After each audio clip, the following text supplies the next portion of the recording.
ಈ ಚಳಿಗೆ ಬಿಸಿ ಬಿಸಿ ಬೋಂಡ ತಿಂತಾ ಇದ್ರೆ ಸಖತ್ತಾಗಿರುತ್ತಲ್ವ. ನನಗಂತೂ ಬೋಂಡ ಮಾಡ್ತಾ ಮಾಡ್ತಾ ಹಾಗೆ ತಿನ್ನಕ್ಕಿಷ್ಟ. ನಿಮಗೂ ಹಾಗೇನಾ? ನನಗೆ ಕಮೆಂಟ್ ಮಾಡಿ ತಿಳಿಸಿ.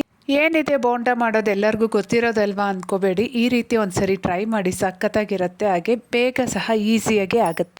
ಮೊದಲಿಗೆ 4 ಹಸಿಮೆಣಸಿನ್ಕಾಯಿ, 1 ಇಂಚ್ ಶುಂಠಿ, 4 ಬೆಳ್ಳುಳ್ಳಿ, 1 ಸ್ಪೂನ್ ಸೋಂಪನ್ನ ಹಾಕಿ ಬೇಕಾಗಿರೋಷ್ಟು ನೀರು ಹಾಕಿ ನುಣ್ಣಗೆ ರುಬ್ಕೊಂಡು ಒಂದು ಬೌಲ್ಗೆ ಹಾಕ್ಕೋಬೇಕು.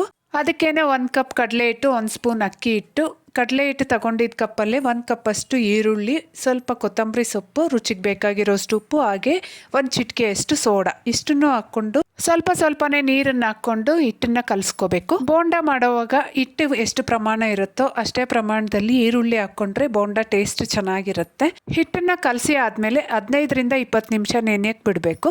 ನಂತರ ಚೆನ್ನಾಗಿ ಕಾದಿರೋ ಎಣ್ಣೆಗೆ ಬೋಂಡ ಹಾಕಿ ಮೀಡಿಯಂ ಫ್ಲೇಮಲ್ಲೇ ಫ್ರೈ ಮಾಡಿಕೊಂಡ್ರೆ ಬೋಂಡ ಒಳಗಡೆವರೆಗೂ ಚೆನ್ನಾಗಿ ಬೇಗ. ಬಿಗಿನರ್ಸ್ಗಂತೂ ಬೆಸ್ಟ್ ರೆಸಿಪಿ, ಟ್ರೈ ಮಾಡಿ. ಬಾಯ್ ಬಾಯ್.